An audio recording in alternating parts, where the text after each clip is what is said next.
First couple of weeks when I came back home, it was kind of rough because that's when the dreams, the nightmares started, you know what I mean? But at first I laughed about it, you know, it's dreams, you know what I mean? But it started getting more deeper into me. Although Warren was in Vietnam for less than a year, he relived the war every day for the next 3 decades. I knew something was wrong, but I didn't pay no attention to it.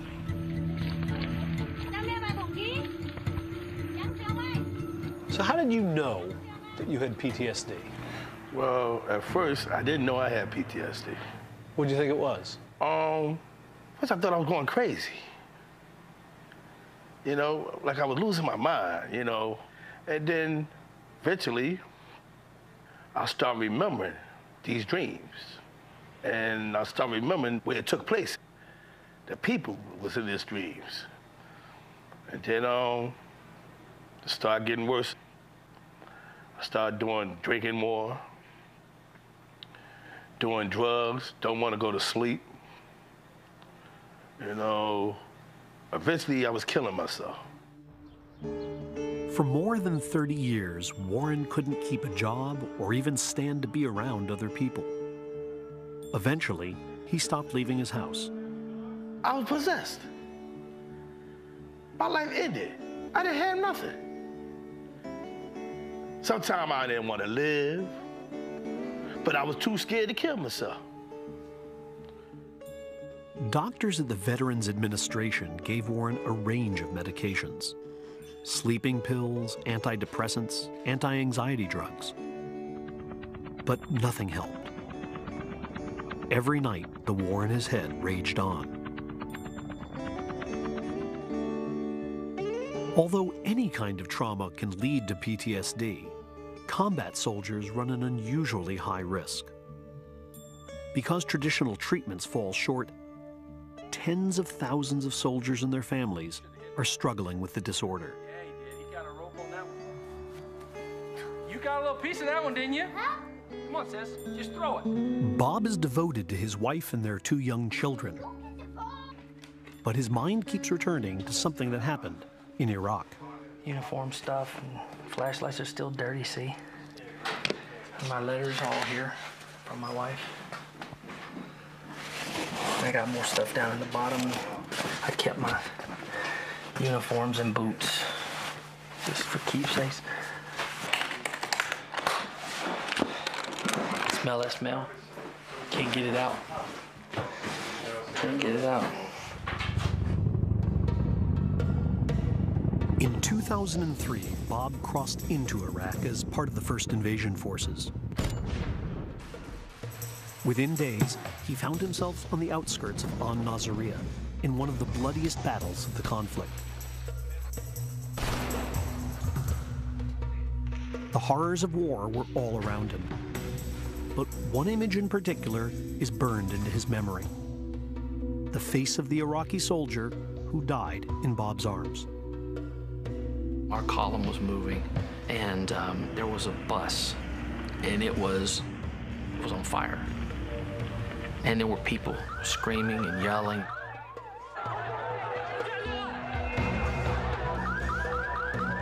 As we went by, trying to assess quickly what was going on, and there were 2 guys laying there, and one of them was missing his leg, and the guy next to him had a big hole in his chest. So we knelt down, and I just looked in the guy's face, and I just looked at him. I took my helmet off, and I just looked at him. And he died looking at me. He literally breathed out his last breath and did his little rattle and stuff looking in my face. And I watched his eyes go gray.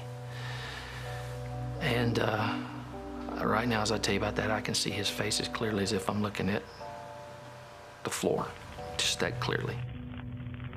It's not some hazy memory. It's very clear, very clear. The voices, the words exchanged, the feeling, and that's the part I hate the most. I can feel what I felt as clearly as I felt it then. Nightly, he would wake up from a nightmare, or he'd be talking in his sleep, waking up, He'd be walking through the house on patrol. I didn't have that problem before. I mean, anybody who sits up in their sleep and talks and stuff like that, it is what it is. But not getting up and going on patrol, or getting up and, you know, reliving a trauma scene again, or getting up and shouting orders, you know, get me some cover fire over here, I got problems, this and that. That's not normal. Medication and psychotherapy haven't helped Bob much, and the tragedy in his past continues to wreak havoc in every aspect of his life. 3 weeks ago, Bob lost his job as a news director of a TV station in Reno.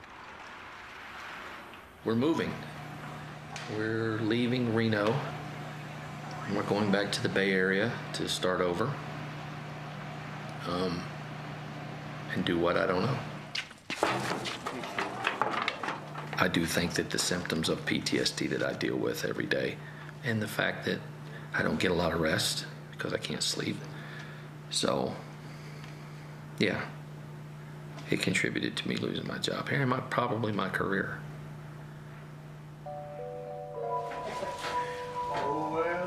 I worry about the stress of everything. I can't tell you how many times in the last couple months I've just like rolled over in the middle of the night just to make sure he was still breathing. Because I just don't know how much more he can handle. We didn't have a color tape for Mom's. I'll tell you what's embarrassing to me is having to go back to my mother-in-law's house and regroup. I've never had to fall back like that before. It makes me feel like, you know, I've done all these things in my life and I just can't. How did I get in this position? I feel like I failed and I let my family down.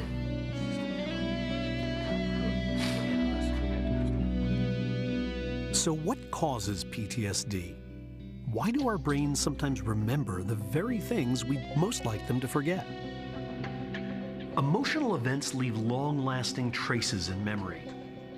That's why we all know just where we were at 8:30 a.m. on September 11th, but not on September 10th. What gives these memories such staying power? When people experience intense emotions, their bodies release stress hormones such as cortisol and adrenaline, and some scientists now believe that these hormones help burn in memories of the events that caused the emotions in the first place. For nearly a decade, Larry Cahill, a neurobiologist at the University of California, Irvine, has been studying the connection between stress hormones and memory. The experiment we're going to be running today, we're going to be looking at the physiological components of your emotional response. To investigate the connection, Cahill and his colleagues designed an experiment in which two groups of students reported to their laboratory and watched a slideshow of disturbing images. After the slideshow, the students in one group were asked to hold their hands in a bucket of ice water for as long as they could, an experience that caused their bodies to release stress hormones. The students in a second group were asked to hold their hands in a bucket of lukewarm water with no release of stress hormones. Thanks for coming again, and I should explain that we did mislead you a little bit last week. So last week A week later, the students returned to the laboratory and were surprised with a memory test. What we're actually going to do this week is I'm going to ask you to try and remember some of the images. The results were not what most scientists expected. Some of my colleagues, because they come from a slightly different perspective, they thought, well, you know, if you learn something new and then do something as distracting as dropping your arm in ice water, that should be really bad for memory. It should be really bad for the memory of what you just learned. You should forget it. Memory should be worse. And I can understand that, but that's not what we found. The results of Cahill's experiment showed that the students who had put their arms in ice water immediately after viewing the slideshow had much better recall of the images. The stress hormones coursing through their veins somehow burned the experience they were having into their memories. A good memory is exactly that, a balance between keeping what you ought to keep and getting rid of or abstracting what you can get rid of or abstract. What we think we have here with this whole business of stress hormones is a beautiful system built in for doing just that. Does the kind of research that you and others have done give us any insights into Disorders like PTSD?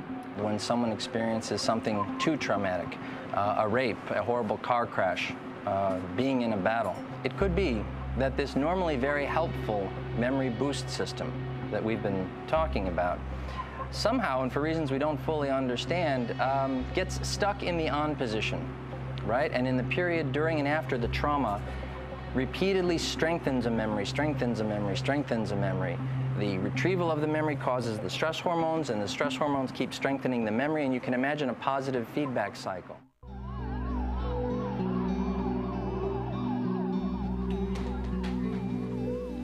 For Bob, moving to California to live with mother-in-law has left him demoralized. You guys gonna go outside and play? Lori and the kids are trying to adjust to a new routine and a new school, but Bob's PTSD holds each of them in its orbit. Welcome to California. Welcome back. Thank you. Welcome back. Here we go. Okay, so today we're gonna talk about Gabriel and how he's doing in first grade, and he's only been here for a little bit of time, but he's transitioned well. So he's showing some good leadership skills with his peers, with both the boys and the girls, and he seems to be happy. And if he needs help, he has no problem in asking me. Hey, try to do it quietly, Sarah, please. don't throw those, please. Sarah, can you make a happy face with that? With the yellow? How about being quiet? That'd be something new. Oh, there's just so much to do. Okay, no more dumping it in. Just There okay. you go. Perfect, Gabriel. All right. Sarah. Okay. We'll clean those up later. Okay? Sorry about that. That's okay. I have 20 of them in here. I cannot stand loud. I can't. Noise sends my temper and my blood pressure up. He's doing really well. And his writing, I'll show you a little bit of his writing. The hardest part about post-traumatic stress for a married woman is the focus is on him. But part of me feels like it's not okay for me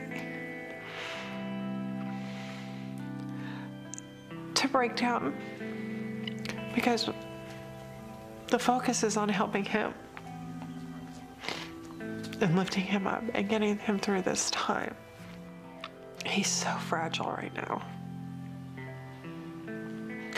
This time has to be about getting him through and getting him to a place where he feels like he's on solid ground again.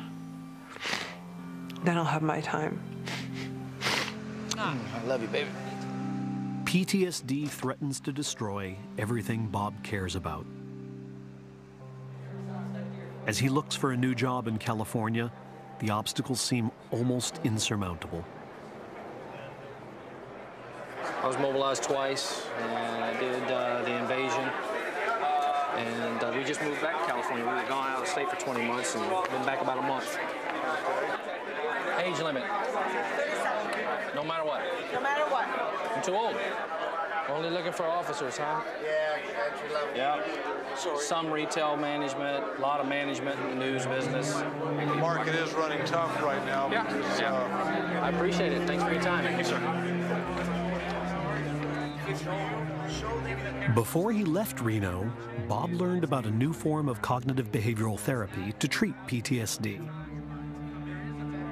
But the treatment, a variation of the one used to treat phobias, would require Bob to confront the memories that haunt him. The counselor up in Reno made me promise him I would look into this program that they have. But you know what? I'm just not there yet.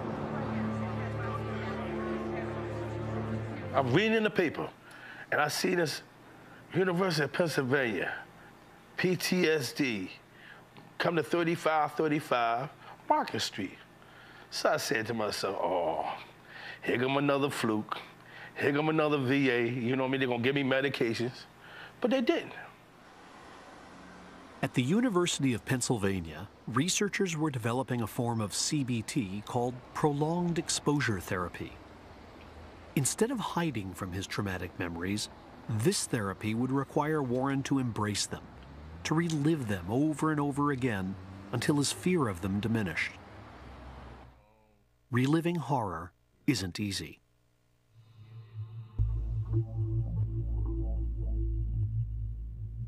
Warren needed to face his memories both in and out of his therapist's office.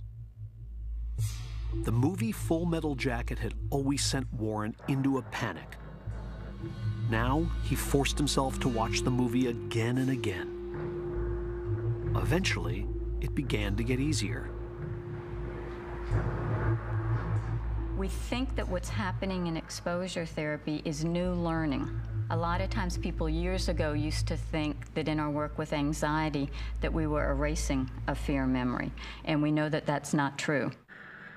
We're not erasing the memory, we're teaching the person new things. We're teaching them, for example, I don't need to be scared of this memory. Yes, this was a terrible thing that happened, but I don't need to be scared of it. I can go there, I can think about it, I can talk about it, and I'm okay. And that's new learning. After 18 sessions, Warren's progress is unmistakable. What I wanted to ask you to do today was to go through the story again, to do the imaginal exposure. And you remember how we do that. We have you talk about what happened from your memory. You know, close your eyes and really try to visualize it and put yourself back there, really try to revisit it. Close your eyes, visualize the memory, and start talking about it. We came in, we started taking machine gun fire. And everybody know that sound. When you hear that sound, you have to get down low as you can. You're afraid. And more you're going, you see people lying there with their guts out. There's nothing you can do for them. Then they're calling you by name. That's the worst part, but there's nothing you can do about it. You know, doctor, you just got to keep moving on. You just got to go there and do your job, you know what I mean? And it's no time for guilt. Because he's always told, kill or be killed. That's the name of the game.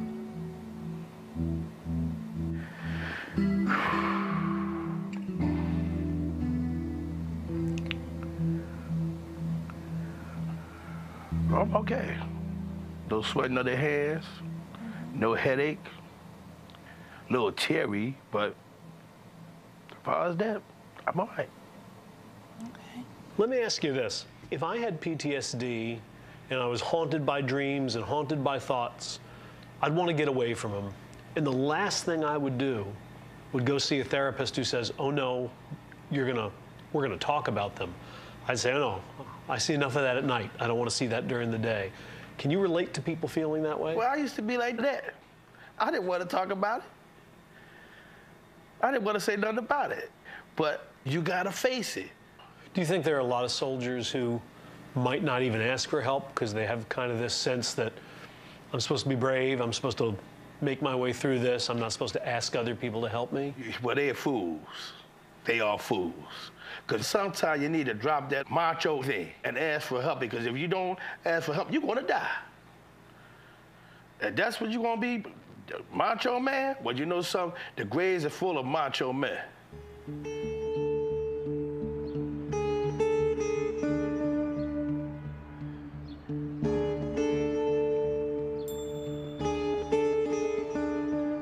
I've been doing this work for over 20 years now, and at times the emotion in the room is just palpable. It's raw. I have felt like I was holding someone's broken heart in my hands. It's been so raw.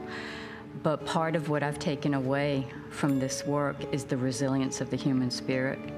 It is just amazing what we can go through and how we can come through it at the other side and be okay. Would you say you're better now? Not just a little better, but all better? Well, I'm not gonna say I'm all better, but I know how to handle PTSD. You never get rid of PTSD. There's no cure for it. Muito obrigado pela inscrição no canal e pelo seu curte e like.